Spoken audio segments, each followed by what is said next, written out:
السلام عليكم ورحمة الله.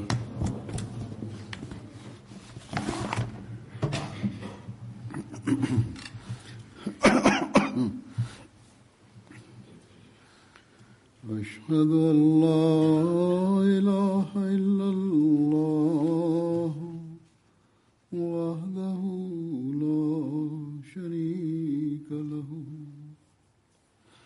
وأشهد أن محمدا عبده ورسوله أما بعد فأعوذ بالله من الشيطان الرجيم بسم الله الرحمن الرحيم الحمد لله رب العالمين الرحمن الرحيم مالك يوم الدين إياك نعبد وإياك نستعين اهدنا الصراط المستقيم صراط الذين أنعمت عليهم غير المغضوب عليهم ولا الضالين.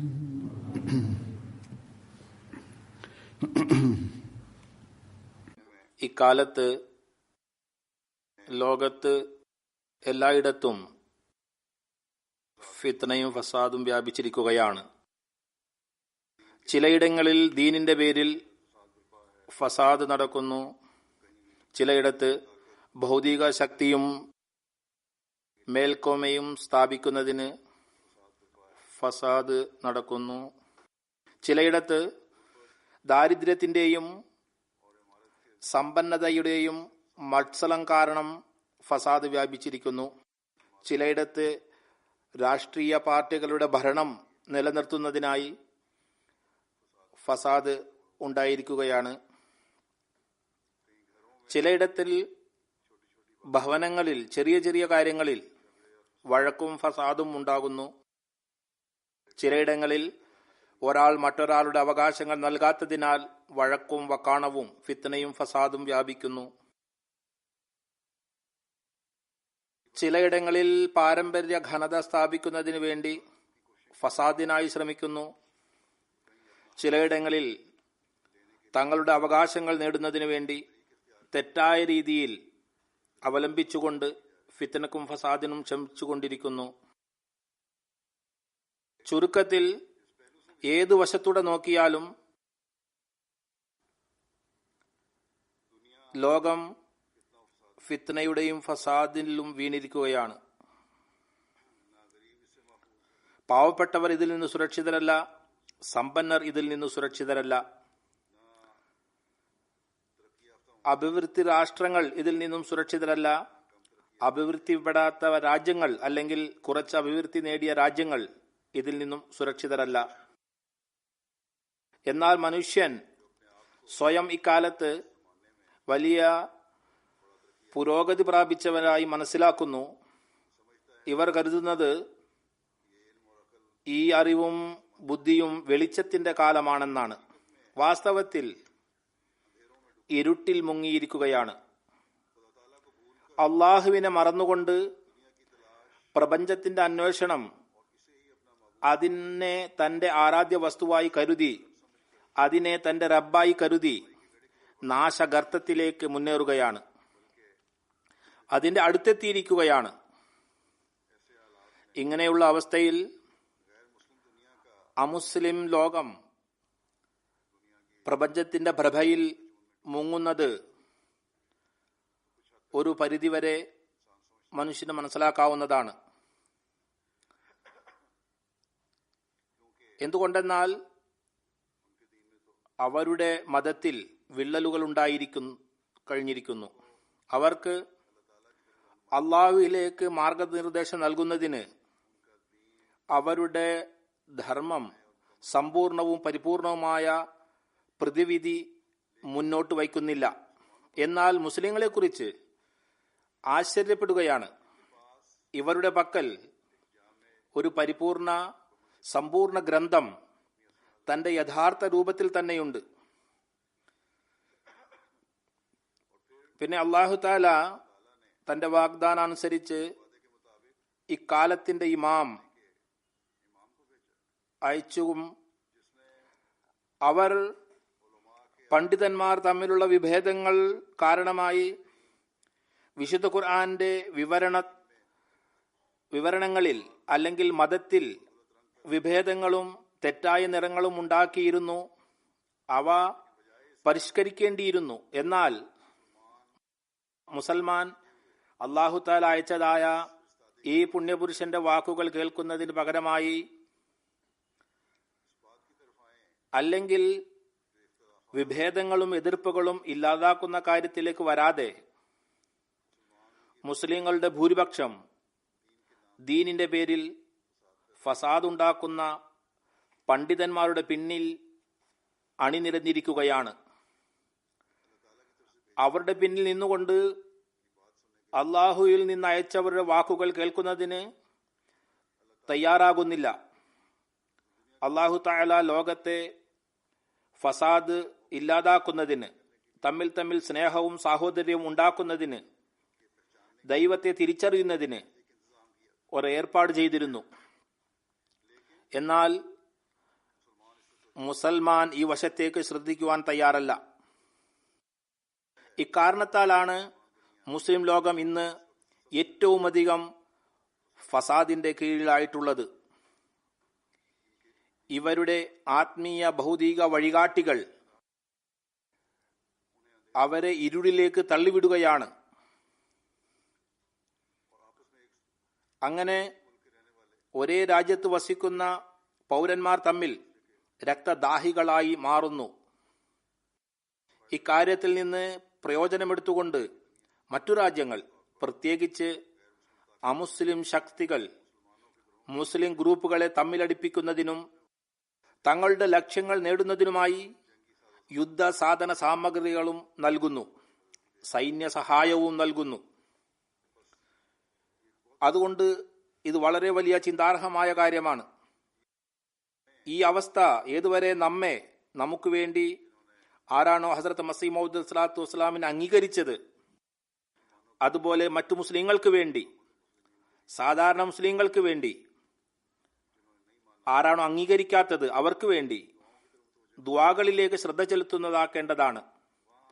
അതുപോലെ നമുക്ക് മറ്റൊരു കാര്യത്തിന്റെയും ആവശ്യമുണ്ട്. ഈ വശത്തേക്ക് ശ്രദ്ധിക്കേണ്ട ആവശ്യമുണ്ട്. അത് നമ്മുടെ കർമ്മ മാതൃകകളെ, നമ്മുടെ ആത്മീയ അവസ്ഥകളെ ഹസ്രത്ത് മസീഹ് മഊദ് അലൈഹി സ്വലാത്തു വസ്സലാം നമ്മെ കാണാൻ ആഗ്രഹിച്ചതുപോലെ ആക്കി തീർക്കേണ്ടതുണ്ട്. എന്തുകൊണ്ടെന്നാൽ നമ്മുടെ കർമ്മ മാതൃകകൾ അവിടുന്ന് നമ്മെ കാണാൻ ആഗ്രഹിച്ചതുപോലെയല്ലെങ്കിൽ നാമും ഫിത്നയിലും ഫസാദിലും ഉൾപ്പെട്ടിരിക്കുന്ന സംഘത്തിൽ ചേർന്ന് പോകാൻ സാധ്യതയുണ്ട്. ഹസ്രത്ത് മസീഹ് മൗഊദ് അലൈഹി സ്വലാത്തു വസ്സലാം തുടരെ വീണ്ടും തന്റെ ജമാഅത്ത് അംഗങ്ങളെ ഉപദേശിച്ചുകൊണ്ടിരുന്നു. അതായത്, നിങ്ങളുടെ അവസ്ഥകൾ ബൈഅത്തിന് ശേഷം എങ്ങനെയായിരിക്കണം, അതിനുവേണ്ടി നിങ്ങൾ ഏത് രീതിയാണ് അവലംബിക്കുന്നത് അല്ലെങ്കിൽ അവലംബിക്കേണ്ടത്. ഹസ്രത്ത് മസീഹ് മൗഊദ് അലൈഹി സ്വലാത്തു വസ്സലാമിന്റെ ചില ഉദ്ധരണികൾ ഇപ്പോൾ ഞാൻ സമർപ്പിക്കുന്നതാണ്. അവ ഇക്കാര്യങ്ങളിലേക്ക് ശ്രദ്ധ ചെലുത്തുന്നതാണ്. അതുകൊണ്ട് നാം ഇത് ശ്രദ്ധയോടെ കേൾക്കേണ്ടതാണ്. മുൻപും പല പ്രാവശ്യം കേട്ടതാണെന്ന് വിചാരിക്കരുത്, അല്ലെങ്കിൽ വായിച്ചിട്ടുള്ളതാണ്. വായിച്ചിട്ടും കേട്ടിട്ടും മറന്നുപോകുന്നു.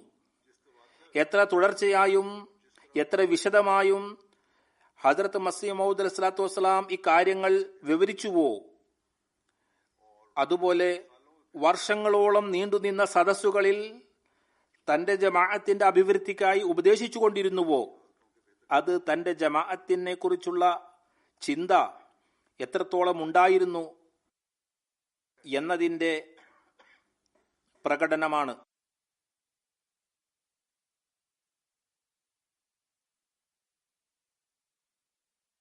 ഒരിക്കലും അവർ തന്റെ ലക്ഷ്യം മറന്നുപോകരുത്. ബയ്യത്തിന് ശേഷം അവർ തെറ്റിപ്പോകരുത്. വീണ്ടും അവർ ഇരുട്ടിലേക്ക് പോകരുത്.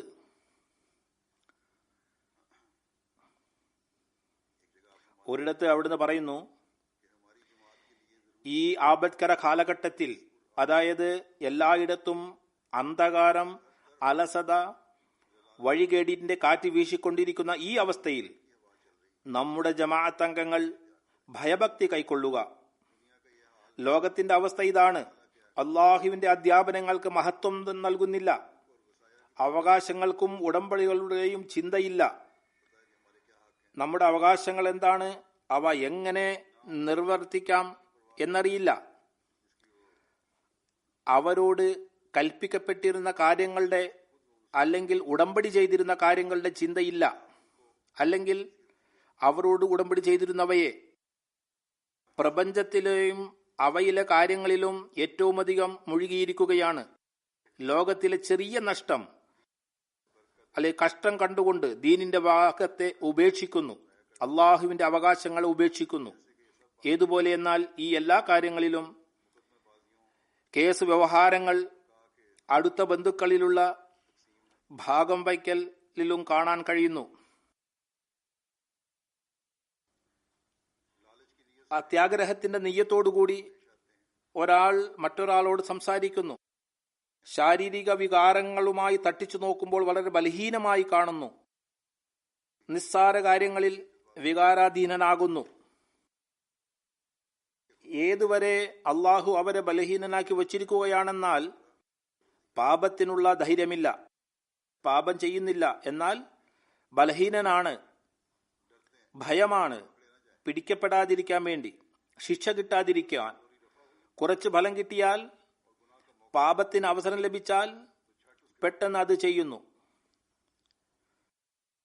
പറയുന്നു, ഇന്ന് ഇക്കാലത്ത് എല്ലായിടത്തും തിരയുക, ഇതാണ് മനസ്സിലാക്കുന്നത്. സത്യമായ ഭയഭക്തി ഉയർന്നുപോയിരിക്കുന്നു. സത്യവിശ്വാസം തീർത്തും ഇല്ല. എന്നാൽ അള്ളാഹു തന്റെ സത്യഭയഭക്തിയും സത്യവിശ്വാസത്തിന്റെയും വിത്ത് ഒരിക്കലും നിഷ്ഫലമാക്കുന്നില്ല.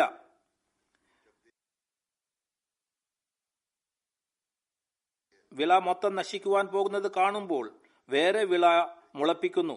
ഒരു വിള ചീത്തയാകുമ്പോൾ വേറെ വിള മുളപ്പിക്കുന്നു. ഇവിടെ താല്പര്യം ഇതാണ്, ഒരു തലമുറ നശിച്ചുപോയാൽ, കുറച്ചാളുകൾ നശിച്ചുപോയാൽ, സമുദായം നശിച്ചുപോയാൽ മറ്റൊരു സമുദായം സൃഷ്ടിക്കുന്നതായിരിക്കും. പറയുന്നു, അതേ നൂതന പരിശുദ്ധ ഖുർആൻ നിലനിൽക്കുന്നു. അള്ളാഹു പറയുന്നു, ഇന്നാ നഹ്നു നസ്സൽന ദിക്റ വ ഇന്നാ ലഹു ലഹാഫിളൂൻ. നാം തന്നെയാണ് ഈ ദിക്ർ ഖുർആൻ ഇറക്കിയത്, നാം ഇത് സംരക്ഷിക്കുന്നതാണ്. പറയുന്നു, ധാരാളം ഭാഗം ഹദീസുകളുടെയും ഉണ്ട്, പിന്നെയും അനുഗ്രഹങ്ങളുമുണ്ട്. എന്നാൽ ഹൃദയങ്ങളിൽ വിശ്വാസം, കർമ്മ മാതൃക ലവലേശമില്ല. അല്ലാഹു തആല എന്നെ അയക്കുവാനുള്ള കാരണം ഇക്കാര്യങ്ങൾ വീണ്ടും ഉണ്ടാകണം. അള്ളാഹു നോക്കിയപ്പോൾ മൈതാനം ശൂന്യമായിരുന്നു. അപ്പോൾ അവന്റെ ഉലൂഹിയത്ത് ഇക്കാര്യം ഇഷ്ടപ്പെട്ടിരുന്നില്ല. അതായത് മൈതാനം ശൂന്യമായിരിക്കുന്നു. തിന്മ വ്യാപിക്കുകയാണെങ്കിൽ അള്ളാഹു തആലയുടെ അഭിമാനത്തിന്റെ പ്രശ്നമായിരുന്നു, അള്ളാഹുവിന്റെ അസ്തിത്വത്തിന്റെ പ്രശ്നമായിരുന്നു. ആ മൈതാനം ദീനിനെ ദുനിയാവിനേക്കാൾ മുന്തിക്കുന്നവരെ കൊണ്ട് നിറക്കുകയോ അങ്ങനെയുള്ളവരെ സൃഷ്ടിക്കുകയോ ചെയ്യുക എന്നത്, ദീനിനെ പ്രകാശിപ്പിക്കുന്നവർ, ദീനിനെ പ്രചരിപ്പിക്കുന്നവർ, ദീനിൽ പ്രവർത്തിക്കുന്നവരായിരിക്കും. അവിടുന്ന് പറയുന്നു, മൈതാനം ശൂന്യമായിരിക്കുന്നത് ഒരിക്കലും ഇഷ്ടപ്പെട്ടിരുന്നില്ല, ജനങ്ങൾ ദൂരെ നിൽക്കുന്നതും. അതുകൊണ്ട് ഇപ്പോൾ അവക്കെതിരിൽ അല്ലാഹു തആല ഒരു ജീവനുള്ള പുതിയ സമുദായം ജനിപ്പിക്കുവാൻ ആഗ്രഹിക്കുന്നു. അതുകൊണ്ട് ഞങ്ങളുടെ തബ്ലീഗ് തഖ്വയുടെ ജീവിതം ലഭ്യമാറുമാറാകട്ടെ. അതുകൊണ്ട് അഹ്മദി അഥവാ ശരിയായ ബയ്യത്താണ് ചെയ്തത് എങ്കിൽ ജീവനുള്ളവരിൽ ഉൾപ്പെടേണ്ടതാണ്. ആത്മീയ ജീവികളിൽ ഉൾപ്പെടേണ്ടി വരും, അല്ലെങ്കിൽ ഒരു പ്രയോജനവുമില്ല. കേവലം വായ കൊണ്ട് പറയുന്നത് കൊണ്ട് നാം പുതിയ സമുദായമായി തീരുമോ? ഇല്ല. എന്നാൽ ഇതിനു വേണ്ടി പ്രാവർത്തിക അവസ്ഥ അല്ലെങ്കിൽ കർമ്മ മാതൃകയുടെ മാറ്റവും സത്യമായ ഭയഭക്തിയും ഉണ്ടാക്കിയെടുക്കേണ്ടത് ആവശ്യകതയുണ്ട്. അപ്പോഴാണ് നാം ആ പുതിയ സമുദായം ആകാൻ കഴിയുന്നത്. ഏതൊന്നാണോ ഇസ്ലാമിന്റെ യഥാർത്ഥത്തെ മനസ്സിലാക്കുന്നവർ, അപ്പോഴാണ് അല്ലാഹു തആലയുടെ തൃപ്തി നേടുന്ന സമുദായമായി നാം മാറുന്നത്.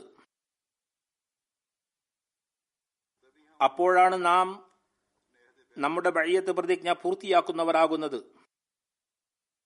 ഇസ്ലാമിന്റെ യാഥാർത്ഥ്യം എന്താണ്? അവ നാം എങ്ങനെ നേടിയെടുക്കും?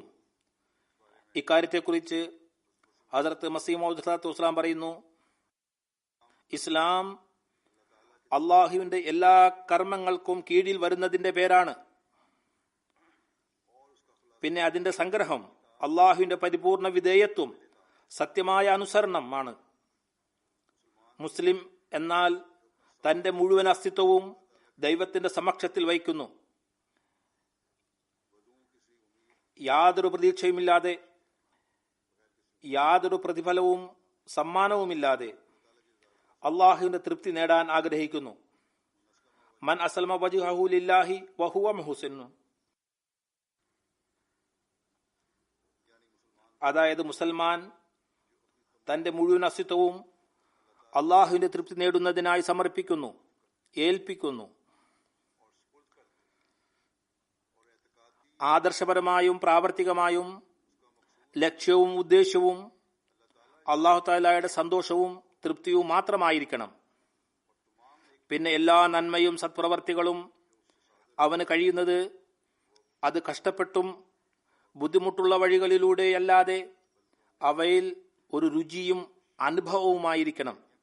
നന്മകൾ ചെയ്യുകയാണെങ്കിൽ, അള്ളാഹുവിന്റെ ആജ്ഞകൾ പാലിക്കുകയാണെങ്കിൽ അതൊരു ഭാരമായിട്ടല്ല, എന്നാൽ എല്ലാ നന്മ പ്രവർത്തിക്കുന്നതിലും ഒരു പ്രത്യേക അനുഭൂതിയും ആനന്ദവും ഉണ്ടാകേണ്ടതാണ്.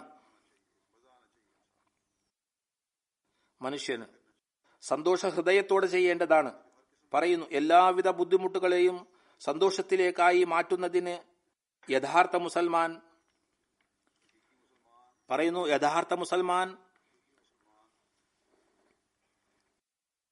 അല്ലാഹു തആലയെ സ്നേഹിക്കുന്നു. അല്ലയോ എന്റെ പ്രിയപ്പെട്ടവനെ, എന്നെ സൃഷ്ടിച്ചവനെ, കാരുണ്യവാന് എന്ന് പറഞ്ഞുകൊണ്ട് സ്നേഹിക്കുന്നു. അതുകൊണ്ട് അവന്റെ സമക്ഷത്തിൽ ശിരസ് സമർപ്പിക്കുന്നു. സത്യമുസൽമാനോട് ഈ വക കാര്യങ്ങൾ തെറ്റാണ്, നിഷിദ്ധമാണ് എന്ന് പറഞ്ഞാലും അവൻ തന്റെ ദൈവം ആദ്യ സ്നേഹം ഒരിക്കലും ഉപേക്ഷിക്കുകയില്ല.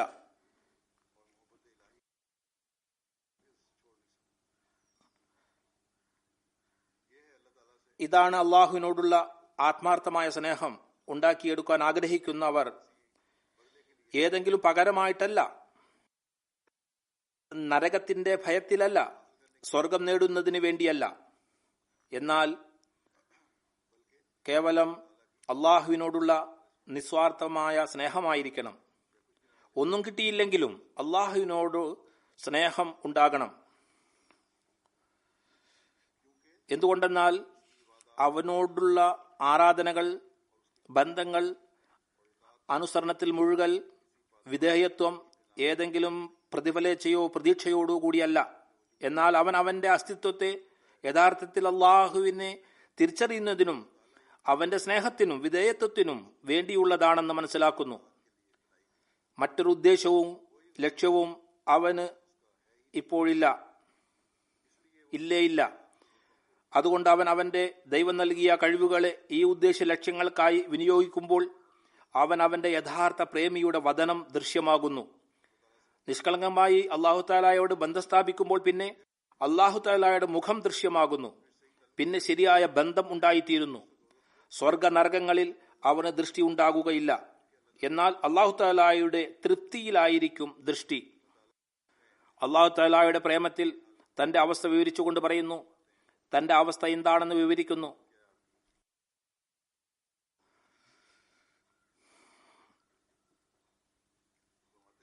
പറയുന്നു, എനിക്ക് ഈ കാര്യത്തിൽ ഉറപ്പ് നൽകുകയാണെങ്കിൽ, അതായത് ദൈവത്തെ സ്നേഹിക്കുന്നതിനും അവന്റെ വിധേയത്വത്തിനും കഠിനാതികഠിനമായ ശിക്ഷ നൽകും. എന്നാൽ ഞാൻ സത്യം ചെയ്തു പറയുന്നു, എന്റെ സ്വഭാവം ഇങ്ങനെ സംഭവിച്ചിരിക്കുന്നത്, അതായത് ആ ബുദ്ധിമുട്ടുകളും പ്രയാസങ്ങളും ഒരു അനുഭൂതിയോടും പ്രേമത്തിന്റെ ആവേശത്തോടും ഉത്സാഹത്തോടും സഹിക്കുന്നതിന് തയ്യാറായിരിക്കും. ഇങ്ങനെയുള്ള ഉറപ്പുണ്ടായിട്ടും ഏതൊന്നാണ് ശിക്ഷയുടെയും അപായങ്ങളുടെയും അവസ്ഥയിൽ തരുമ്പോഴും ഒരിക്കലും ദൈവത്തിന്റെ അനുസരണത്തിലും വിധേയത്വത്തിൽ നിന്നും ഒരടി പുറത്തു കടക്കുന്നത്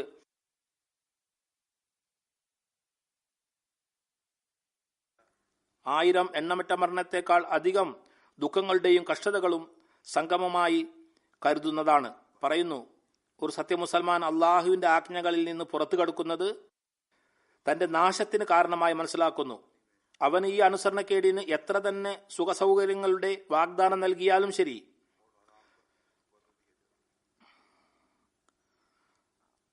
പറയുന്നു, യഥാർത്ഥ മുസൽമാൻ ആകുന്നതിന് അത്യാവശ്യമായി ഇതുപോലുള്ള സ്വഭാവം ഉണ്ടാക്കിയെടുക്കേണ്ടത് ആണ്. അതായത് അള്ളാഹുവിന്റെ സ്നേഹവും അനുസരണവും ഏതൊരു ശിക്ഷാരക്ഷകളുടെ ഭയത്താലോ പ്രതീക്ഷയാലോ ആകരുത്. എന്നാൽ സഹജ സ്വഭാവത്തിന്റെ ഭാഗവും പ്രത്യേകതയുമായി ആ സ്നേഹം അവന് സ്വർഗമായി പരിണമിക്കുന്നു. യഥാർത്ഥ സ്വർഗം ഇതാണ്. ഒരാളും സ്വർഗത്തിൽ പ്രവേശിക്കുന്നതല്ല ഏതുവരെ അവൻ ഈ മാർഗം അവലംബിക്കുന്നില്ലയോ. അതുകൊണ്ട് ഞാൻ നിങ്ങൾക്ക്, എന്നോട് ബന്ധം സ്ഥാപിച്ചവർക്ക് ഈ മാർഗത്തിലൂടെ പ്രവേശിക്കുന്നതിന് അധ്യാപനം നൽകുകയാണ്. എന്തുകൊണ്ടെന്നാൽ സ്വർഗത്തിലേക്കുള്ള യഥാർത്ഥ മാർഗം ഇതാണ്. അതുകൊണ്ട് നമ്മുടെ അള്ളാഹു തആലയോടുള്ള ബന്ധം, സ്നേഹത്തെക്കുറിച്ച് ഈ പ്രതീക്ഷകളാണ്, ആഗ്രഹങ്ങളാണ് ഹസ്രത്ത് മസീഹ് മൗഊദ് സ്വല്ലല്ലാഹു അലൈഹി വസല്ലം നമ്മോട് വയ്ക്കുന്നത്. ഹസ്രത്ത് മസീഹ് മൗഊദ് അലൈഹി ഇസ്ലാം ഇക്കാര്യത്തെ വിവരിച്ചുകൊണ്ട് പറയുന്നു, അള്ളാഹു തആലയുടെ ആജ്ഞകളെ പരിപൂർണമായി അനുസരിക്കൽ കേവലം അവന്റെ തൃപ്തി നേടൽ എളുപ്പമുള്ള കാര്യമല്ല. എന്നാൽ ഇക്കാര്യം ഇങ്ങനെയാണ്, ഇതിനു വേണ്ടി വളരെയധികം പ്രയത്നിക്കേണ്ടതാണ്. അപ്പോഴാണ് അഹമ്മദിയാകുന്നതിന്റെ ലക്ഷ്യം നേടാൻ കഴിയുന്നത്. അങ്ങനെ അവിടുന്ന് സ്വയം ചോദിക്കുകയുണ്ടായി, അനുസരണം ഒരു എളുപ്പകാര്യമാണോ, സുഗമമാണോ? പിന്നീട് പറയുന്നു, ഏതൊരു വ്യക്തി പരിപൂർണ അനുസരണം പുലർത്തുന്നില്ലയോ അവൻ ഈ പ്രസ്ഥാനത്തിന് ദുഷ്പേരുണ്ടാക്കുന്നു. ആജ്ഞ ഒന്ന് മാത്രമല്ല, ആജ്ഞകൾ അനേകമുണ്ട്. ഏതുപോലെ സ്വർഗത്തിന് ധാരാളം വാതിലുകളുണ്ട്. ചിലർ ചിലതിലൂടെ പ്രവേശിക്കുന്നു, മറ്റു ചിലർ മറ്റു ചിലതിലൂടെ പ്രവേശിക്കുന്നു. അതുപോലെ നരകത്തിന്റെയും പല വാതിലുകളുണ്ട്. നിങ്ങൾ ഒരു വാതിൽ അടക്കുമ്പോൾ മറ്റൊന്ന് തുറന്നു കിടക്കുന്ന അവസ്ഥയാകരുത്. വീണ്ടും അവിടുന്ന് പറയുന്നു,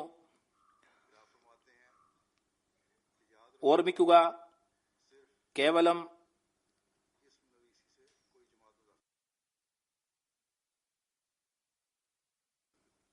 പേരെഴുതിച്ചതുകൊണ്ട് മാത്രം ജമാഅത്തിൽ പ്രവേശിക്കുന്നില്ല. ഏതുവരെ യാഥാർത്ഥ്യത്തെ തന്റെ ഉള്ളിൽ ജനിപ്പിക്കുന്നില്ലയോ. തമ്മിൽ തമ്മിൽ സ്നേഹിക്കുക. പറയുന്നു, അന്യോന്യം സ്നേഹിക്കുക. ഒരാൾ മറ്റൊരാളുടെ അവകാശധ്വംസനം നടത്താതിരിക്കുക. ദൈവമാർഗത്തിൽ ഭ്രാന്തനെ പോലെയാകുക. അങ്ങനെ ദൈവം നിങ്ങളെ അനുഗ്രഹിക്കട്ടെ. ഇതിനു പുറമെ ഒന്നുമില്ല. അവിടുന്ന് തുറന്നു പറയുന്നു, അല്ലാഹു തആലയുടെ അനുഗ്രഹം നേടുന്നതിന് പരിപൂർണമായി വിശ്വസിക്കുകയും അതിൽ പ്രവർത്തിക്കുകയും ചെയ്യേണ്ടത് അത്യാവശ്യമാണ്. ഇതിന്റെ കർമ്മ മാതൃക എങ്ങനെയെന്നാൽ അവിടുന്ന് പറയുന്നു, ഏതുപോലെ എന്നാൽ കേവലം നാവ് കൊണ്ട് മധുരം അല്ലെങ്കിൽ ഇരട്ടി മധുരം അല്ലെങ്കിൽ മധുരം മധുരം എന്ന് പറയുന്നത് കൊണ്ട് നാവ് മധുരമുള്ളതായി തീരുന്നില്ല. ഏതുവരെ മധുരം കഴിക്കുന്നില്ലയോ. ഇതുപോലെ അല്ലാഹു തആലയുടെ സ്നേഹവും തൗഹീദിന്റെ നാവ് കൊണ്ടുള്ള അംഗീകാരവും പ്രയോജനം നൽകുന്നില്ല. ഏതുവരെ പ്രാവർത്തിക ഭാഗം കൂടി ഇല്ലയോ. പിന്നെ കർമ്മഭാഗം തെളിയുന്നത് ലൗകിക മുൻഗണനയുടെ ഭാരം ഇറക്കിക്കൊണ്ട് ദീനിനെ മുന്തിക്കുമ്പോഴാണ്. അവിടുന്ന് പറയുന്നു, നമ്മുടെ ജമാഅത്ത് ദൈവത്തെ സന്തോഷിപ്പിക്കുവാൻ ആഗ്രഹിക്കുന്നുവെങ്കിൽ, അള്ളാഹുവിനെ സന്തോഷിപ്പിക്കുവാൻ ആഗ്രഹിക്കുന്നുവെങ്കിൽ പിന്നെ ദീനിന് മുൻഗണന നൽകുക. ദൈവത്തെ സന്തോഷിപ്പിക്കണമെങ്കിൽ മതത്തിന് മുൻഗണന നൽകുക. ദീനിനായിരിക്കണം നിങ്ങൾ പ്രാധാന്യത നൽകേണ്ടത്. അവിടെ നിന്ന് ഉണർത്തുകയുണ്ടായി, നിങ്ങളുടെ ഉള്ളിൽ വിനയവും കൂറുമില്ലെങ്കിൽ നിങ്ങൾ കള്ളന്മാരാണ്. അങ്ങനെയുള്ള അവസ്ഥയിൽ ശത്രുക്കളെക്കാൾ മുൻപ് വിനയവും കൂറുമില്ലാത്തവർ നശിക്കുന്നതായിരിക്കും. പറയുന്നു, അല്ലാഹു തആലയെ പറ്റിക്കുവാൻ കഴിയുകയില്ല, അവനെ വഞ്ചിക്കുവാൻ കഴിയുകയില്ല, ആർക്കും അവനെ വഞ്ചിക്കുവാൻ സാധിക്കുകയില്ല.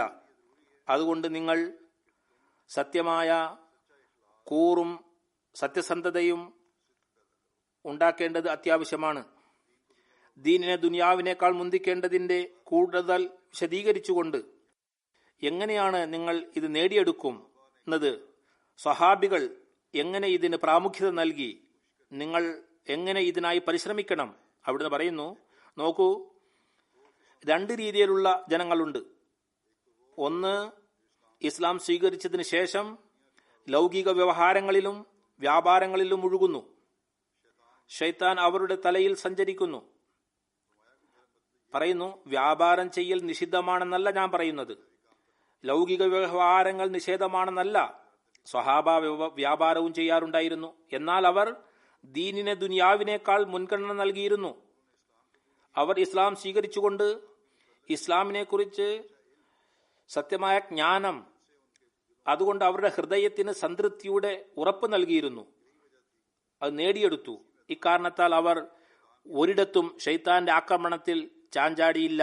ഉറച്ചു നിന്നുകൊണ്ട് ശൈത്താന് അവരെ ആക്രമിക്കുവാൻ കഴിഞ്ഞില്ല. ശൈത്താൻ അവരിൽ ആധിപത്യം സ്ഥാപിക്കുവാൻ കഴിഞ്ഞില്ല. ലൗകിക വ്യവഹാരങ്ങളിലും ഇടപെട്ടിരുന്നു. എന്നാൽ അല്ലാഹു തആലയെ എപ്പോഴും ഓർത്തിരുന്നു. ഒരു കാര്യവും അവരെ സത്യം വെളിപ്പെടുത്തുന്നതിൽ നിന്ന് തടഞ്ഞില്ല. അവിടുന്ന് പറയുന്നു, ഇതിൽ നിന്ന് എന്റെ താല്പര്യം കേവലം ഇതാണ്. അതായത്, ആരാണോ കേവലം ഭൗതികതയുടെ ദാസനുമായി തീരുന്നത്, ലൗകിക പൂജകരായി തീരുന്നത്, അങ്ങനെയുള്ളവരിൽ ശൈത്താൻ തന്റെ ആധിപത്യം മേൽക്കോയ്മയും സ്ഥാപിക്കുന്നു.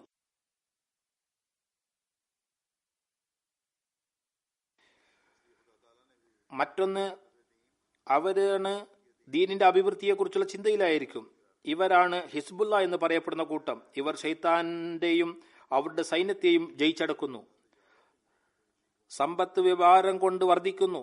അതുകൊണ്ട് അല്ലാഹു തആല ദീനിന്റെ ആവശ്യങ്ങളെ, ദീനിന്റെ പുരോഗതിയെ ഒരു വ്യാപാരമായി നിർണയിച്ചിരിക്കുന്നു. അതുകൊണ്ട് പറയുന്നു, ഹൽ അദുല്ലുക്കും അലാ തിജാറത്തിൻ തുൻജീക്കും മിൻ അദാബിൻ അലീം. അതായത്, ഞാൻ നിങ്ങൾക്ക് ഒരു വ്യാപാരത്തെക്കുറിച്ച് പറഞ്ഞു തരട്ടെയോ, അവ നിങ്ങളെ വേദനാജനകമായ ശിക്ഷയിൽ നിന്ന് രക്ഷപ്പെടുത്തും. പറയുന്നു, ഏറ്റവും മുന്തിയ വ്യാപാരം ദീനിന്റേതാണ്. ഇത് വേദനാജനകമായ ശിക്ഷയിൽ നിന്ന് രക്ഷപ്പെടുത്തുന്നു. അതുകൊണ്ട് ഞാനും അല്ലാഹു തആലയുടെ ഈ വാക്കുകളിൽ നിങ്ങളോട് പറയുകയാണ്, ഹൽ അദുല്ലുക്കും അലാ തിജാറത്തിൻ തുൻജീക്കും മിൻ അദാബിൻ അലീം. പറയുന്നു, ഞാൻ കൂടുതൽ പ്രതീക്ഷ വയ്ക്കുന്നത് ദീനി പുരോഗതിയുടെയും ആവേശത്തെ കുറയ്ക്കാത്തവരിലാണ്.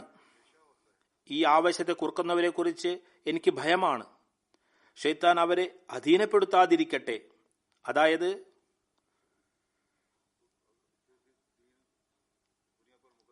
ആരിലാണോ സ്ഥിരചിത്തതയായി ഇല്ലാത്തത്, പിന്നെ ദീൻ ദുനിയാവിന് മുന്നിൽ നിൽക്കുകയില്ല. അലസത തുടങ്ങുന്നു. പിന്നെ പതുക്കെ പതുക്കെ മനുഷ്യൻ ശൈത്താന്റെ അധീനതയിൽ വരുന്നു. പറയുന്നു, ഒരിക്കലും മടി കാണിക്കരുത്. എല്ലാ കാര്യങ്ങളും മനസ്സിലാകാത്തത് ചോദിക്കേണ്ടതാണ്. അങ്ങനെ മഅരിഫത്ത് വർദ്ധിക്കുന്നു. ചോദിക്കുന്നത് ഹറാമല്ല, നിരാകരിക്കുന്ന രീതിയിലും ചോദിക്കേണ്ടതാണ്. ഒരു കാര്യം ഒരാൾ അംഗീകരിക്കുന്നില്ല, അന്യനാണ്, അയാളെ തബ്ലീഗ് ചെയ്യുകയാണ്, അയാളും ചോദിക്കേണ്ടത് നീതിയുടെ തേട്ടമാണ്. ഒരു മോമിൻ കർമ്മ പുരോഗതി ആഗ്രഹിക്കുന്നുവെങ്കിൽ അറിവ് നേടേണ്ടതാണ്, ചോദ്യങ്ങൾ ചോദിക്കേണ്ടതാണ്. ജ്ഞാനാഭിവൃദ്ധി ആഗ്രഹിക്കുന്നവർ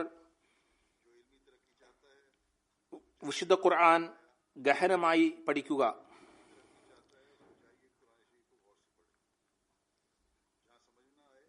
മനസ്സിലാകാത്തിടത്ത് അന്വേഷിക്കുക. ചില ആത്മീയ ജ്ഞാനം മനസ്സിലായില്ലെങ്കിൽ മറ്റുള്ളവരോട് അന്വേഷിച്ച് പ്രയോജനം എത്തിക്കുക. പറയുന്നു, വിശുദ്ധ ഖുർആൻ ഒരു മത സമുദ്രമാകുന്നു. ഇതിന്റെ ആഴങ്ങളിൽ വലിയ വലിയ അമൂല്യ രത്നങ്ങളുണ്ട്.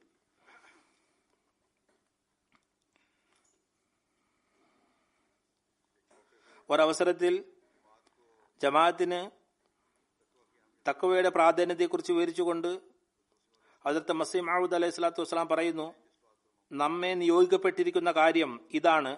അതായത് ഹസ്രത്ത് മസീഹ് മൗഊദ് സ്വലാത്തു വസ്സലാമിനെ ഏതൊരു കാര്യത്തിനാണോ അയച്ചത് അതിതാണ്. തഖ്വയുടെ മൈതാനം ശൂന്യമാണ്. തഖ്വ ആവശ്യമാണ്. വാളെടുക്കലല്ല ആവശ്യം. വാളെടുക്കാൻ പാടില്ല. ജനങ്ങളുടെ തലയരിയരുത്. ഇക്കാലത്തെ ചില സംഘടനകൾ, തീവ്രവാദി ഗ്രൂപ്പുകൾ ഇസ്ലാമിന്റെ പേരിൽ ചെയ്യുന്നത് പോലെ. എന്നാൽ ദീൻ വ്യാപിപ്പിക്കണമെങ്കിൽ, ദീനിന്റെ തബ്ലീഗ് ചെയ്യണമെങ്കിൽ, ശിക്ഷണം നൽകണമെങ്കിൽ തന്റെ ഉള്ളിൽ ആദ്യം തഖ്വ ഉണ്ടാക്കിയെടുക്കുക. തഖ്വ ഉണ്ടെങ്കിൽ എല്ലാ കാര്യങ്ങളും പതുക്കെ പതുക്കെ തുടങ്ങുന്നതായിരിക്കും. പറയുന്നു, വാളെടുക്കരുത്, ഇത് ഹറാമാണ്. നിങ്ങൾ ഭയഭക്തിയുള്ളവരാണെങ്കിൽ മുഴു ലോകവും നിങ്ങളോടൊപ്പം ഉണ്ടാകും. അതുകൊണ്ട് ഭയഭക്തി ഉണ്ടാക്കുക. മദ്യപാനം ചെയ്യുന്നവർ, അവരുടെ മതത്തിന്റെ അധ്യാപനങ്ങളിൽ മദ്യപാനം സാധാരണമാണ്. അവർക്ക് തഖ്വയുമായി ഒരു ബന്ധവുമില്ല. അവർ നന്മയോട് യുദ്ധം ചെയ്യുകയാണ്. അതുകൊണ്ട് അല്ലാഹു തആല നമ്മുടെ ജമാഅത്തിലെ ഭാഗ്യവാന്മാർക്ക് തിന്മയോട് പോരാടാനുള്ള തൗഫീക്ക് നൽകുമാറാകട്ടെ. തഖ്വയുടെയും പരിശുദ്ധിയുടെയും മൈതാനത്ത് പുരോഗതി പ്രാപിക്കട്ടെ. ഇതാണ് വലിയ വിജയം. ഇതിലും വലിയ ഒരു കാര്യം കിട്ടാനില്ല. വാളുകൊണ്ട് യുദ്ധം ചെയ്യരുത്. ആദ്യം തഖ്വ ഉണ്ടാക്കിയെടുക്കുന്നതിന് തന്റെ ആത്മാവിനോട് പോരാടേണ്ടതാണ്. പിന്നെ മറ്റുള്ളവർക്കും മനുഷ്യൻ സന്ദേശം എത്തിക്കാവുന്നതാണ്. അവരോട് പിന്നെ ജനങ്ങളും അതൃപ്തരാവുകയില്ല. പറയുന്നു, ഇപ്പോൾ മുഴുവൻ ലോകത്തും മതങ്ങളെ നോക്കുക. യഥാർത്ഥ ഉദ്ദേശ്യം തഖ്വ സ്ഥാപിക്കലാണ്. പ്രാപഞ്ചിക സാധനങ്ങളെ ദൈവമാക്കി വച്ചിരിക്കുകയാണ്. യഥാർത്ഥ ദൈവം മറഞ്ഞിരിക്കുകയാണ്. സത്യദൈവത്തെ ഇകഴ്ത്തി കാണിക്കുകയാണ്. എന്നാൽ ഇപ്പോൾ ദൈവം ആഗ്രഹിക്കുന്നത് സ്വയം അംഗീകരിക്കണം. ലോകത്തിന് അവന്റെ മഅരിഫത്ത് വേണം. ലോകത്തെ ദൈവമാക്കി വച്ചിരിക്കുന്നവർ ദൈവാശ്രിതർ ആകുകയില്ല. അതുകൊണ്ട് വീണ്ടും ഏവരും തങ്ങളുടെ പരിശോധന നടത്തുക. ദൈവത്തിന്റെ അവകാശത്തിനായി നാം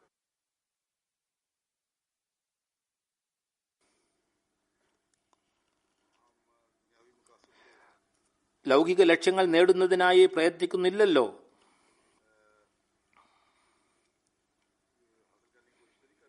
പ്രാപഞ്ചിക ലക്ഷ്യങ്ങളിലേക്കാണോ നമ്മുടെ കൂടുതൽ പ്രയത്നം?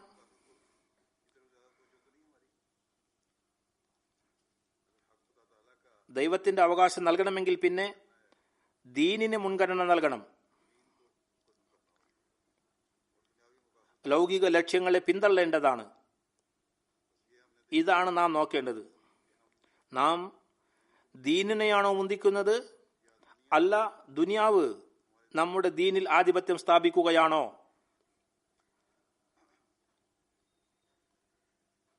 തഖ്വയിൽ നാം പുരോഗമിക്കുകയാണോ അഥവാ തകർച്ചയിലാണോ? തങ്ങളുടെ ആത്മീയത വർദ്ധിപ്പിക്കുന്നതിനും ദൈവത്തോടുള്ള ബന്ധം കൂട്ടുന്നതിനോടുമൊപ്പം തങ്ങളുടെ ദീനി ജ്ഞാനം വർദ്ധിപ്പിക്കുന്നതിലേക്കും കൂടുതൽ ഊന്നൽ നൽകിക്കൊണ്ട് ഒരവസരത്തിൽ അവിടുന്ന് ഉപദേശിക്കുന്നു, മുർഷിദും മുരീദിന്റെയും ബന്ധം ഗുരു ശിഷ്യ മാതൃകയിൽ മനസ്സിലാക്കേണ്ടതാണ്. ഏതുപോലെ ശിഷ്യൻ ഗുരുവിൽ നിന്ന് പ്രയോജനം നേടുന്നുവോ അതുപോലെ മുരീദ് തന്റെ മുർഷിദിൽ നിന്നും. എന്നാൽ ശിഷ്യൻ ഗുരുവിനോട് ബന്ധം വയ്ക്കുകയും തന്റെ ജ്ഞാനത്തിൽ മുന്നോട്ട് ഗമിച്ചില്ലെങ്കിൽ പ്രയോജനം എടുക്കുവാൻ കഴിയില്ല. ഇതേ അവസ്ഥയാണ് മുരീദിന്റെയും. കേവലം ഒരു ടീച്ചറിനോട് അല്ലെങ്കിൽ ഒരു ഉസ്താദിനോട് വിദ്യാർത്ഥി ബന്ധം പുലർത്തുകയും അറിയുകയും ചെയ്തതുകൊണ്ട് അറിവ് സമ്പാദിക്കുന്നില്ലെങ്കിൽ, അവരുടെ കാര്യങ്ങളെ പ്രാവർത്തികമാക്കുന്നില്ലെങ്കിൽ പ്രയോജനമെടുക്കുവാൻ കഴിയില്ല. ഇതുപോലെ അവിടുന്ന് പറയുന്നു, മുരീദിന്റെയും മുർഷിദിന്റെയും കേവലം എനിക്ക് ബന്ധമുള്ളതുപോലെ പറയുന്നത് കൊണ്ട്, ബന്ധമുണ്ട് എന്ന് പറയുന്നത് കൊണ്ട് ഗുണമില്ല. ഏതുവരെ നിങ്ങളോട് പറയുന്ന കാര്യങ്ങളെ പ്രാവർത്തികമാക്കുന്നില്ലയോ, ഈ പ്രസ്ഥാനത്തോട് ബന്ധം പുലർത്തിക്കൊണ്ട് തങ്ങളുടെ ജ്ഞാനവും മാരിഫത്തും വർദ്ധിപ്പിക്കേണ്ടതാണ്.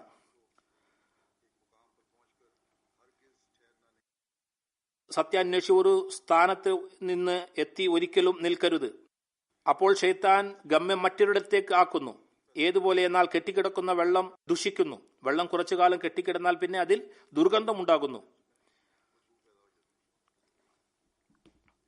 ഇതുപോലെ മോമിൻ തന്റെ പുരോഗതിക്കായി ശ്രമിച്ചുകൊണ്ടിരുന്നില്ലെങ്കിൽ പിന്നെ അത് വീഴുന്നു. ശരിയായ വിശ്വാസിയാണെങ്കിൽ പുരോഗതിയിലേക്ക് കാലെടുത്തു വയ്ക്കേണ്ടതാണ്. ഒരിടത്ത് തന്നെ നിന്നാൽ നിൽക്കുകയില്ല, വീണുപോകും, താഴേക്ക് പോകും. പറയുന്നു, പരിശ്രമിക്കുന്നവരുടെ ബാധ്യതയാണ് അവർ ദീനിനെ അന്വേഷിക്കുന്നതിൽ മുഴുകുക. നബി സല്ലല്ലാഹു അലൈഹി വസല്ലം തിരുമേനിയേക്കാൾ വലുതായി ഒരു പരിപൂർണ മനുഷ്യനും ലോകത്ത് കഴിഞ്ഞു പോയിട്ടില്ല. എന്നാൽ താങ്കൾക്കും റബ്ബിദ്നി ഇൽമ എന്ന ദുആ പഠിപ്പിച്ചു. പിന്നെ ആരുണ്ട് തങ്ങളുടെ അറിവിലും മാരിഫത്തിലും പരിപൂർണ വിശ്വാസം പുലർത്തി നിൽക്കുവാൻ കഴിവുള്ളവർ? ഭാവിയിൽ അഭിവൃദ്ധിയുടെ ആവശ്യത ഇല്ല എന്ന് മനസ്സിലാക്കുന്നവർ. മനുഷ്യൻ തന്റെ അറിവിലും മാരിഫത്തിലും പുരോഗതി പ്രാപിക്കും തോറും അവൻ മനസ്സിലാകും ഇനിയും ധാരാളം കാര്യങ്ങൾ പരിഹരിക്കാനുണ്ട്. ചില കാര്യങ്ങളെ പ്രാരംഭ വീക്ഷണത്തിൽ അമൂല്യ വസ്തുക്കളെ നിഷ്പ്രയോജനമെന്ന് കരുതുന്ന കുട്ടിയെപ്പോലെ വ്യർത്ഥമായി കരുതുന്നു.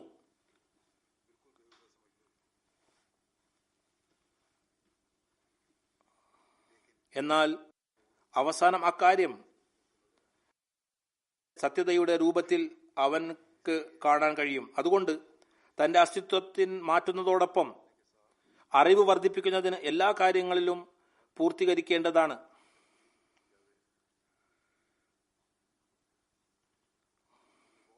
നിങ്ങൾ വളരെയധികം അനാവശ്യ കാര്യങ്ങൾ ഒഴിവാക്കിക്കൊണ്ട് ഈ പ്രസ്ഥാനത്തെ സ്വീകരിച്ചിരിക്കുകയാണ്. പറയുന്നു, വളരെയധികം അനാവശ്യ കാര്യങ്ങൾ വർദ്ധിച്ചുകൊണ്ട് ഈ പ്രസ്ഥാനം സ്വീകരിച്ചിരിക്കുകയാണ്. നിങ്ങൾ ഇതിനെക്കുറിച്ച് മുഴുവൻ അറിവും ജ്ഞാനവും നേടിയില്ലെങ്കിൽ ഇതുകൊണ്ട് നിങ്ങൾക്ക് എന്ത് പ്രയോജനമാണുള്ളത്? ഒരു പ്രയോജനവുമില്ല.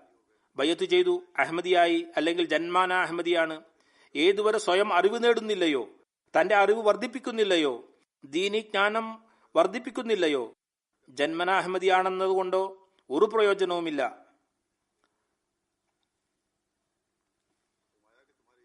സ്വയം ബയ്യത്ത് ചെയ്യുന്നത് ഒരു ഗുണവും ചെയ്യില്ല. പറയുന്നു, നിങ്ങളുടെ ഉറപ്പിലും മാരിഫത്തിലും ശക്തി എങ്ങനെയാണ് ഉണ്ടാകുന്നത്? അറിവ് വർദ്ധിപ്പിച്ചില്ലെങ്കിൽ ചെറിയ ചെറിയ കാര്യങ്ങളിൽ സംശയങ്ങളും അനുമാനങ്ങളും ജനിക്കുന്നു. അവസാനം അടിതെറ്റാനുള്ള അപകടവുമുണ്ട്. ധാരാളം പേർ പിന്നോട്ടു പോകുന്നവർ അല്ലെങ്കിൽ വിമർശനങ്ങൾ ഉന്നയിക്കുന്നു. അല്ലെങ്കിൽ ചിലർ കേവലം അഹമ്മദിയത്തിൽ നിലനിൽക്കുന്നത് അവരുടെ ബന്ധുക്കൾ അഹമ്മദികളാണ്. അങ്ങനെയുള്ളവർക്ക് യാതൊരു പ്രയോജനവുമില്ല. അറിവ് നേടുകയാണെങ്കിൽ എന്തെല്ലാം സംശയങ്ങളും അനുമാനങ്ങളുമുണ്ടോ അവ ദൂരീകരിക്കാവുന്നതാണ്. അങ്ങനെയാണെങ്കിൽ കാലടികൾ ചിതറുകയില്ല, ശൈത്താൻ ആക്രമിക്കുകയില്ല. അതുകൊണ്ട് ആദ്യം വിശുദ്ധ ഖുർആനിൽ ചിന്തിക്കുന്നതിൻ്റെയും ആലോചിക്കുന്നതിൻ്റെയും ഹസ്രത്ത് മസീഹ് സ്വല്ലല്ലാഹു അലൈഹി വസല്ലം താക്കീത് നൽകിയിരുന്നത് പോലെ അദ്ദേഹത്തിന്റെ ഗ്രന്ഥങ്ങളും പഠിക്കുന്നതിനും ദീനി അറിവ് വർദ്ധിപ്പിക്കുന്നതിലേക്കും നാം ശ്രദ്ധിക്കേണ്ടതാണ്. ഇങ്ങനെ ഖിലാഫത്തിനോട് ബന്ധം സ്ഥാപിക്കുന്നതിനും പ്രയത്നിക്കേണ്ടതാണ്. അല്ലാഹു തആല ഇതിനുവേണ്ടി MTA അനുഗ്രഹം നൽകിയിരിക്കുന്നു. അത് മുഖേന ബന്ധം സ്ഥാപിക്കേണ്ടതാണ്. കാലത്തിന്റെ ഖലീഫയുടെ എല്ലാ പ്രോഗ്രാമുകളിൽ നിന്നും പ്രയോജനം നേടേണ്ടതാണ്. ഈ ബന്ധത്തെ ഒരു പ്രത്യേക രീതിയിൽ നിലനിർത്തിയിട്ടുള്ളവർ ധാരാളം പേരുണ്ട്. MTA കേൾക്കുന്നു, MTA അവർക്ക് ബന്ധമുണ്ട്. അവരുടെ കത്തുകൾ എനിക്ക് വരാറുണ്ട്. അവരുടെ വിശ്വാസത്തിലും ഉറപ്പിലും ഈ ബന്ധം കാരണമായി പുരോഗതിയുണ്ടായി. അതുകൊണ്ട് ഇത് ഒരു വലിയ ഉപാധിയാണ്. ഇതിൽ നിന്നും എല്ലാ അഹമ്മദിയും പ്രയോജനം നേടേണ്ടതാണ്. അന്യോന്യം സ്നേഹത്തിന്റെയും അനുരാഗത്തിന്റെയും ആവശ്യകതയും മറ്റുള്ളവരുടെ ബുദ്ധിമുട്ടുകളെ മനസ്സിലാക്കുന്നതിനെയും മറ്റുള്ളവരുടെ അവകാശങ്ങൾ നൽകുന്നതിലേക്കും ശ്രദ്ധ ക്ഷണിച്ചുകൊണ്ട് അവിടുന്ന് പറയുന്നു, യാഥാർത്ഥ്യം ഇതാണ്, ആന്തരികമായി മുഴു ജമാഅത്തും ഒരേ തലത്തിലായിരിക്കുകയില്ല.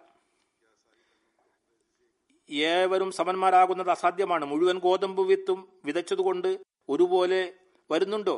ഗോതമ്പിന്റെ വിത്ത് ഭൂമിയിലിടുന്നു, എല്ലാ വിത്തും മുളക്കുന്നില്ല. ധാരാളം ധാന്യങ്ങൾ വിഫലമായി പോകുന്നു. ചിലത് പക്ഷികൾ ഭക്ഷിക്കുന്നു. ചിലത് ചില കാരണങ്ങളാൽ ഫലദായകമാകുന്നില്ല. ചുരുക്കത്തിൽ അവയിൽ ഗുണമുള്ളത്, കഴിവുകളുള്ളത് അവയെ ആരും നശിപ്പിക്കുകയില്ല. അല്ലാഹു തആലക്ക് വേണ്ടി തയ്യാറാക്കപ്പെടുന്ന ജമാഅത്ത് അതും കസർഇൻ വയലുപോലെയാണ്. അതുകൊണ്ട് ഈ രീതിയിൽ അതിന്റെ പുരോഗതി ആവശ്യമാണ്.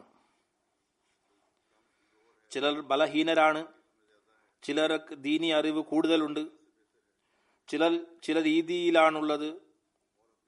ചിലരിൽ ചില നന്മകൾ തങ്ങളുടേതായ കഴിവുകളുടെ അടിസ്ഥാനത്തിൽ പ്രവർത്തിക്കുന്നു. ബലഹീനരെയും കൂടെ കൂട്ടി നടത്തണം, അതാണ് നല്ല പണി. പറയുന്നു, ഈ രീതി അവലംബിക്കേണ്ടതാണ്.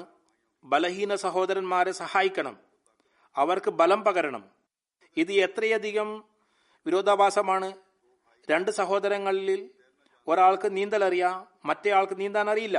അപ്പോൾ ആദ്യത്തെ അയാളുടെ ബാധ്യതയല്ലേ മറ്റേയാളെ മുങ്ങുന്നതിൽ നിന്ന് രക്ഷിക്കേണ്ടത്? അതോ അയാളെ മുങ്ങാൻ വിടണോ? അയാളുടെ ബാധ്യതയാണ് മറ്റേയാളെ മുങ്ങുന്നതിൽ നിന്നും രക്ഷിക്കുക. അതുകൊണ്ടാണ് വിശുദ്ധ ഖുർആനിൽ വന്നിരിക്കുന്നത്, തആവനു അലൽ ബിർരി വത്തഖ്വ, നന്മയിലും ഭയഭക്തിയിലും ഓരോരുത്തരും മറ്റുള്ളവരെ സഹായിക്കുക. പറയുന്നു, ബലഹീന സഹോദരങ്ങളുടെ ഭാരം എടുക്കുക. കർമ്മ, സാമ്പത്തിക, വിദ്യാഭ്യാസ ബലഹീനതകളിൽ പങ്കുചേരുക. കർമ്മ ബലഹീനതകളിൽ പങ്കുചേരുക എങ്ങനെയാണ്? അവരുടെ പ്രവർത്തന ബലഹീനതകളിൽ പിൻപറ്റുകയല്ല, അവയെ ദൂരീകരിക്കാൻ ശ്രമിക്കുക. വിശ്വാസത്തിൽ ബലഹീനതയുണ്ടെങ്കിൽ, നിങ്ങളുടെ വിശ്വാസം ദൃഢമാണെങ്കിൽ അവരുടെ വിശ്വാസത്തെ രക്ഷിക്കുന്നതിനായി പ്രയത്നിക്കുക. സാമ്പത്തിക ബലഹീനതയാണെങ്കിൽ അവർക്ക് സാമ്പത്തിക സഹായം ചെയ്യാൻ കഴിയുമെങ്കിൽ ചെയ്യുക. അല്ലെങ്കിൽ ജമാഅത്ത് വ്യവസ്ഥിതിയെ അറിയിക്കുക. ഏതുവരെ ജമാഅത്ത് വ്യവസ്ഥിതിക്ക് കഴിയുമോ സഹായിക്കട്ടെ. പറയുന്നു, ശാരീരിക ബലഹീനതയും ചികിത്സിക്കുക. ആരോഗ്യസ്ഥിതിയുണ്ട്, ബാഹ്യമായ രോഗങ്ങളുണ്ട്, അതും ചികിത്സിക്കുക. പറയുന്നു, ഒരു ജമാഅത്തും ജമാഅത്തായി തീരുന്നില്ല ഏതുവരെ ബലഹീനർക്ക് കഴിവുള്ളവർ താങ്ങാകുന്നില്ലയോ. അതിന്റെ വഴി ഇതാണ്, അവർക്ക് മറയായി നിൽക്കുക. ഒരാൾ മറ്റൊരാളുടെ ന്യൂനതകൾ പറയുന്നതിന് പകരമായി മറച്ചു വെക്കുക. സഹാബക്കൾക്ക് ഈ അധ്യാപനമാണ് നൽകിയിരുന്നത്. നവമുസ്ലിങ്ങളുടെ ന്യൂനതകൾ കണ്ടുകൊണ്ട് നീരസം പ്രകടിപ്പിക്കരുത്. നിങ്ങളും ഇതുപോലെ ബലഹീനരായിരുന്നു. ഇതുപോലെ വലിയവർ ചെറിയവരെ സേവിക്കേണ്ടത് അത്യാവശ്യമാണ്. സ്നേഹത്തോടും വാത്സല്യത്തോടും കൂടി പെരുമാറുക. നോക്കുക, ഒരാൾ മറ്റൊരാളെ തിന്നുന്ന ജമാഅത്താകുകയില്ല.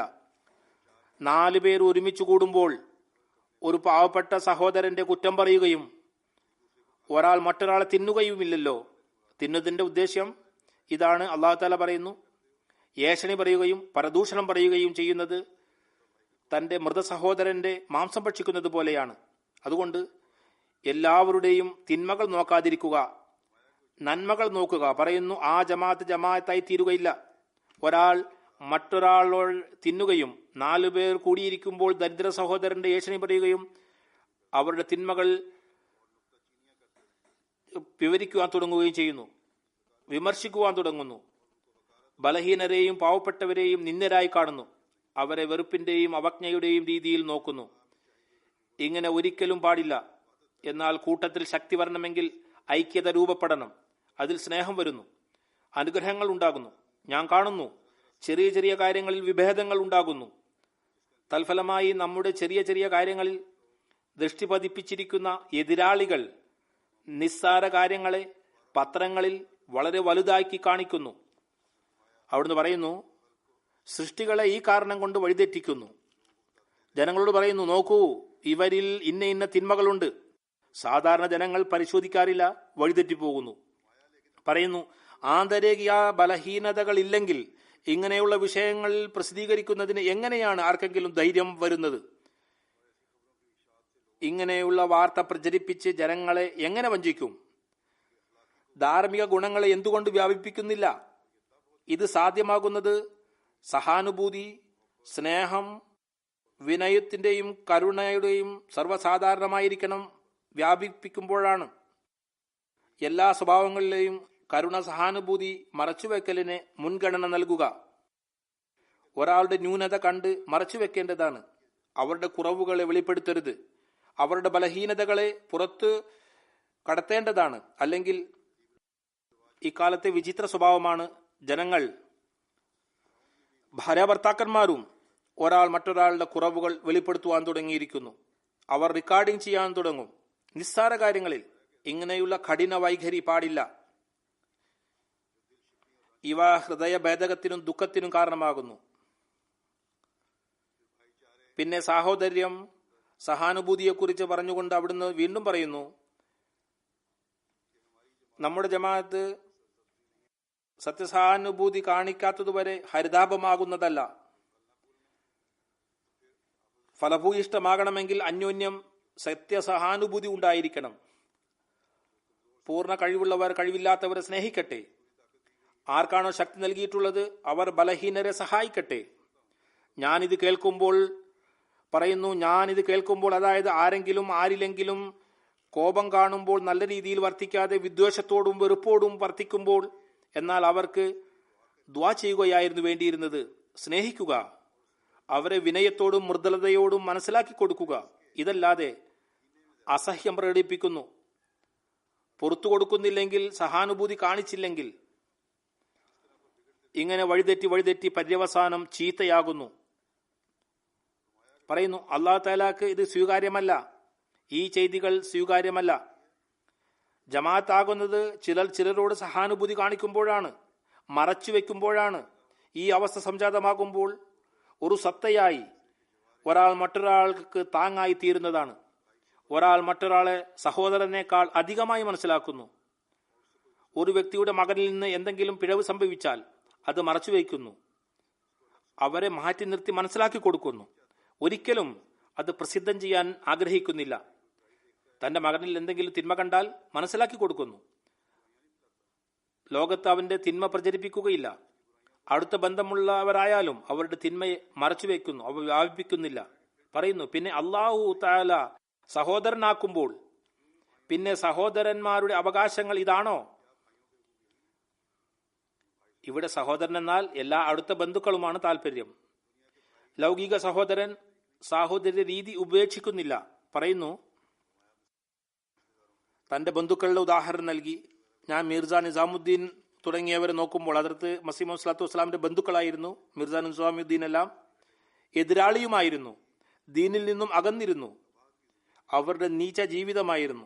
എന്നാൽ എന്തെങ്കിലും പ്രയാസം വരുമ്പോൾ മൂവരും ഒരുമിക്കും, ദാരിദ്ര്യം മാറി നിൽക്കും. ചില സമയത്ത് മനുഷ്യൻ, മൃഗം, കുരങ്ങ്, നായ തുടങ്ങിയവയിൽ നിന്നും പാഠം ഉൾക്കൊള്ളുന്നു. ആന്തരിക പിളർപ്പുണ്ടാക്കുന്ന രീതി അനുഗ്രഹീതമല്ല. അല്ലാഹു തആല സഹാബാക്കളുടെ രീതി, സാഹോദര്യത്തിന് അനുഗ്രഹം ഓർമ്മപ്പെടുത്തി. അവർ സ്വർണത്തിന്റെ പർവ്വതം തന്നെ വ്യയം ചെയ്താലും ആ സാഹോദര്യം അവർക്ക് ലഭിക്കുന്നില്ല. ഏതൊന്നാണ് റസൂലുള്ളാഹി സ്വല്ലല്ലാഹു അലൈഹി വസല്ലം മുഖേന അവർക്ക് ലഭിച്ചിരുന്നത്. ഇതുപോലെ അല്ലാഹു തആല ഈ പ്രസ്ഥാനം സ്ഥാപിച്ചിരിക്കുന്നു. ഈ രീതിയിലുള്ള സാഹോദര്യ ബന്ധം ലോകത്ത് സ്ഥാപിക്കുന്നതായിരിക്കും. പറഞ്ഞു, അല്ലാഹു തആലയിൽ എനിക്ക് വളരെ വലിയ പ്രതീക്ഷകളുണ്ട്. അവൻ വാഗ്ദാനം ചെയ്തിരിക്കുകയാണ്, ജായിദുല്ലദീന തബഊക ഫൗഖല്ലദീന കഫറു ഇലാ യൗമിൽ ഖിയാമ. അതായത് നിന്നെ പിൻപറ്റിയവർക്ക്, നിഷേധിച്ചവർക്ക് മേൽ ഖിയാമത്ത് നാൾ വരെ മേൽക്കോയ്മ നൽകുന്നതായിരിക്കും, ഉയർച്ച നൽകുന്നതായിരിക്കും, മുൻപന്തിയിൽ നിർത്തുന്നതായിരിക്കും. പറയുന്നു, ഞാൻ തീർച്ചയായും അറിയുന്നു അവൻ ഒരു ജമാഅത്ത് സ്ഥാപിക്കും, ഖിയാമത്ത് വരെ നിഷേധികളിൽ ആധിപത്യം പുലർത്തും. എന്നാൽ ഈ ദിവസങ്ങൾ പരീക്ഷണങ്ങളുടെ ദിവസങ്ങളാണ്, ബലഹീനതയുടെ ദിവസങ്ങളാണ്. ആ കാലം ബലഹീനതയുടെ കാലമായിരുന്നു. ഇക്കാലത്ത് വീണ്ടും പ്രത്യേകിച്ച് പാകിസ്ഥാനിൽ അഹമ്മദികൾ ഇക്കാര്യത്തിൽ ദൃഷ്ടി പതിപ്പിക്കേണ്ടതാണ്. അതായത് അവരുടെ ബലഹീനതയുടെ അവസ്ഥകൾ ഭരണകൂടവും നിയമസഭയും ഭരണകർത്താക്കളും അവർക്കെതിരിൽ മുമ്പത്തേക്കാൾ ഉപരി ചലനങ്ങൾ സൃഷ്ടിക്കുന്നു. ഈ ദിവസങ്ങളിൽ പ്രത്യേകമായി തങ്ങളുടെ അവസ്ഥകളിൽ മാറ്റം വരുത്തുന്നതിന് പരിശ്രമിക്കേണ്ടതാണ്. പറയുന്നു, ഇത് ബലഹീനതയുടെ ദിനങ്ങളാണ്. ഓരോരുത്തർക്കും അവസരം ലഭിക്കുന്നു. അവർ തങ്ങളുടെ പരിഷ്കരണം നടത്തുക, തന്റെ അവസ്ഥകളിൽ മാറ്റം വരുത്തുക. നോക്കൂ, ഒരാൾ മറ്റൊരാളുടെ പരാതി പറയൽ, ഹൃദയം വേദനിപ്പിക്കൽ, കഠിന പദങ്ങൾ ഉപയോഗിച്ച് മറ്റുള്ളവരുടെ ഹൃദയം വേദനിപ്പിക്കൽ, ബലഹീനരെയും അശരണരെയും നിന്ദരായി കാണുക കഠിന പാപമാണ്. നിങ്ങളിൽ ഒരു പുതിയ സാഹോദര്യം, പുതിയ സുഹൃത്ത് ബന്ധം സ്ഥാപിതമായിരിക്കുന്നു. കഴിഞ്ഞ സമ്പ്രദായം മുറിഞ്ഞുപോയിരിക്കുന്നു. അള്ളാഹു ഒരു പുതിയ സമുദായം ഉണ്ടാക്കിയിരിക്കുന്നു. അതിൽ സമ്പന്നർ, ദരിദ്രർ, കുട്ടികൾ, യുവാക്കൾ, വൃദ്ധർ, എല്ലാ തരത്തിലുമുള്ളവരും ചേർത്തിട്ടുണ്ട്. അതുകൊണ്ട് പാവപ്പെട്ടവരുടെ ബാധ്യതയാണ് അവർ തങ്ങളുടെ ആദരണീയരായ സഹോദരന്മാരെ ആദരിക്കുക, ബഹുമാനിക്കുക. സമ്പന്നരുടെ ബാധ്യത അവർ പാവപ്പെട്ടവരെ സഹായിക്കട്ടെ. അവരെ യാചകരും നിന്ദരുമായി കാണരുത്. എന്തുകൊണ്ടെന്നാൽ അവരും സഹോദരരാണ്. എന്നാൽ പിതാക്കൾ വേറെ വേറെയാണെങ്കിലും നിങ്ങൾ എല്ലാവരുടെയും ആത്മീയ പിതാവ് ഒന്നാണ്. അവ ഒരേ വൃക്ഷത്തിന്റെ ശാഖകളാണ്. അവിടുന്ന് നമ്മുടെ പരിഷ്കരണത്തിനായി തന്റെ ഗ്രന്ഥം കിസ്തീനു പഠിക്കേണ്ടതിലേക്ക് ഊന്നൽ നൽകി. അത് വീണ്ടും വീണ്ടും വായിക്കേണ്ടതിലേക്ക് ശ്രദ്ധ ചെലുത്തി. ഒരിടത്ത് അവിടുന്ന് പറയുന്നു, ഞാൻ പല പ്രാവശ്യം തന്റെ ജമാഅത്തിനോട് പറഞ്ഞിട്ടുണ്ട്, നിങ്ങൾ എൻ്റെ ഈ ജമാഅത്തിൽ മാത്രം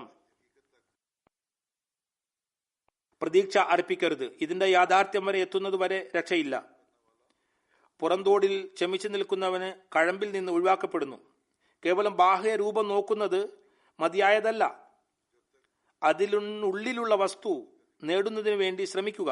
പറയുന്നു, മുരീദ് സ്വയം പ്രവർത്തിക്കുന്നവനല്ലെങ്കിൽ പീറിന്റെ ഭക്തി അവന് ഒരു ഗുണവും ചെയ്യില്ല.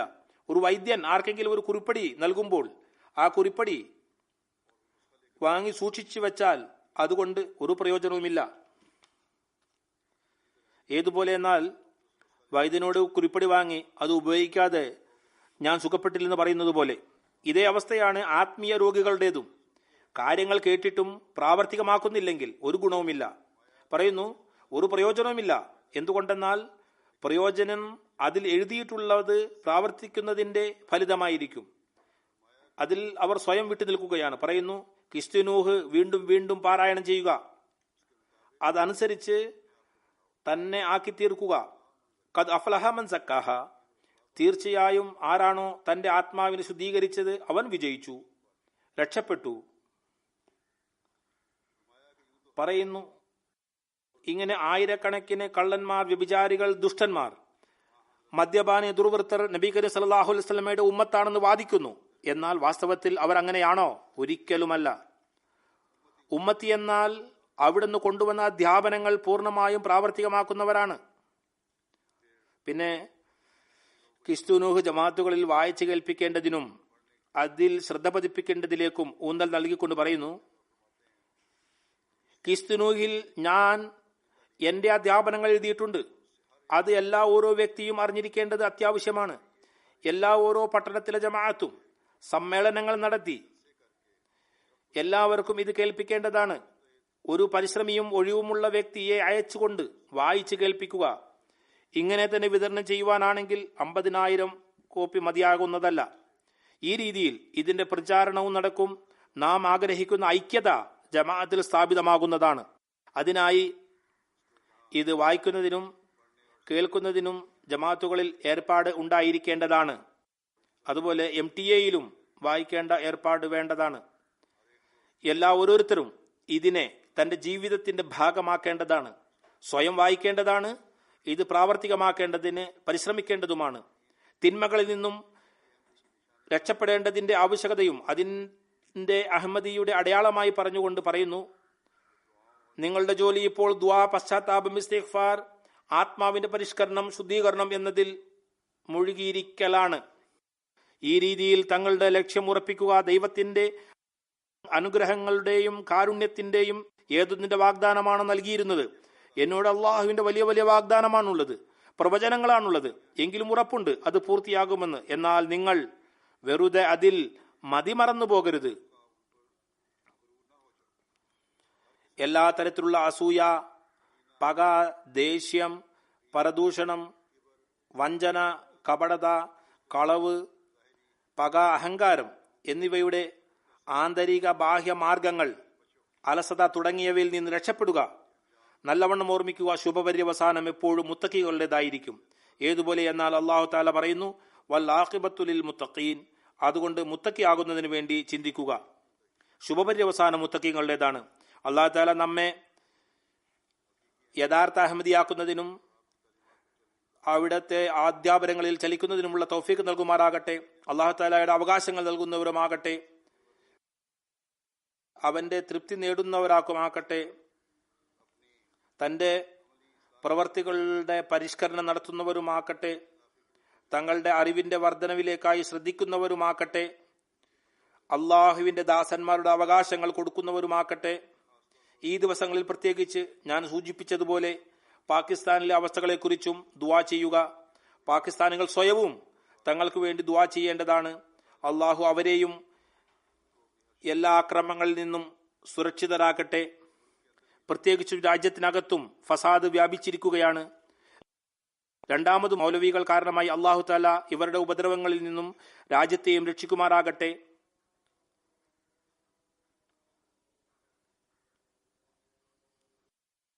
സാധാരണയായി ലോകത്തിനായി ദുആ ചെയ്യുക. വളരെ വേഗത്തിൽ യുദ്ധത്തിലേക്ക് കുതിക്കുകയാണ്. റഷ്യയും അമേരിക്കയും ഇരുഭാഗത്തും തയ്യാറെടുപ്പിൽ മുഴുകിയിരിക്കുകയാണ്. വാസ്തവത്തിൽ ഇവർ തങ്ങളുടെ ആധിപത്യം സ്ഥാപിക്കുന്നതിനാണ് ആഗ്രഹിക്കുന്നത്. പേര് ഞങ്ങൾ പീഡിതരുടെ അവകാശങ്ങൾ നേടിക്കൊടുക്കുന്നതിനായി ആഗ്രഹിക്കുകയാണെന്നാണ്. വാസ്തവത്തിൽ ഇത് പീഡിതരുടെ അവകാശങ്ങൾ നേടിക്കൊടുക്കുന്നതിന്റെ പേരിൽ അതിൽ മുസ്ലിം രാജ്യങ്ങളുമുണ്ട്. മുസ്ലിം രാജ്യങ്ങളെ നശിപ്പിക്കുവാനാണ് ആഗ്രഹിക്കുന്നത്. അതുകൊണ്ട് അല്ലാഹു തആല മുസ്ലിങ്ങൾക്കും ബുദ്ധി നൽകുമാറാകട്ടെ. ഇവരിൽ നിന്ന് സഹായം തേടാതെ സ്വയം തങ്ങളുടെ തീരുമാനങ്ങൾ എടുക്കുന്നവരാകട്ടെ, തങ്ങളുടെ ജനങ്ങളുടെ അവകാശങ്ങൾ നൽകുന്നവരാകട്ടെ, ജനങ്ങൾ തങ്ങളുടെ ഭരണകൂടങ്ങളുടെ അവകാശങ്ങൾ നൽകുന്നവരാകട്ടെ. ഈ തീവ്രവാദി ഗ്രൂപ്പുകൾ ഇസ്ലാമിന്റെ പേരിൽ കൊല നടത്തുന്നു. അല്ലാഹു തആല ഇവരെയും പിടിക്കുമാറാകട്ടെ. ഇരുവിഭാഗത്തിനും ബുദ്ധിയും വിവേകവും നൽകുമാറാകട്ടെ. എല്ലാറ്റിനുമുപരിയായി ഇവർ കാലത്തിന്റെ ഇമാമിനെ അംഗീകരിക്കുന്നവരാകട്ടെ. ഇതല്ലാതെ ഇനി മറ്റൊരു വഴിയുമില്ല ഇവർ രക്ഷപ്പെടുന്നതിന്. ഈ രീതിയിലാണ് ഇവരുടെ രക്ഷ. അള്ളാഹു ഇവർക്ക് ബുദ്ധി നൽകുമാറാകട്ടെ. മുസ്ലിങ്ങൾ ഈ അക്രമങ്ങൾക്ക് ഇരയാകാതെ ഇസ്ലാമിന്റെ യഥാർത്ഥ അധ്യാപനം അനുസരിച്ച് സ്നേഹം, പ്രേമത്തോടെ സാഹോദര്യത്തിന്റെ അധ്യാപനത്തെ വ്യാപിപ്പിക്കുന്നവരാകട്ടെ. അള്ളാഹുവിന്റെ അവകാശങ്ങൾ അർപ്പിക്കുന്നവരാകട്ടെ.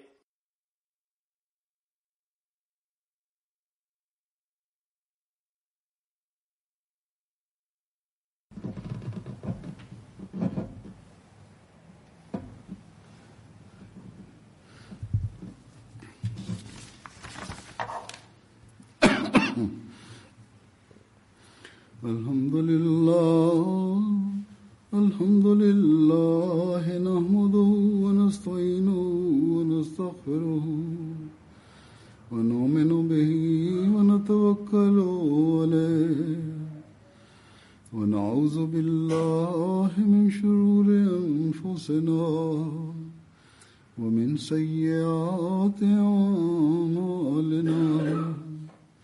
من يهده الله فلا مضل له ومن يضلل فلا هادي له. ونشهد أن لا إله إلا الله ونشهد أن محمدا عبده ورسوله. عباد الله رحمكم الله إن الله يأمر بالعدل والإحسان وإيتاء ذي القربى وينهى عن الفحشاء والمنكر والبغي يعظكم لعلكم تذكرون. اذكروا الله يذكركم وادعوه يستجب لكم ولذكر الله أكبر.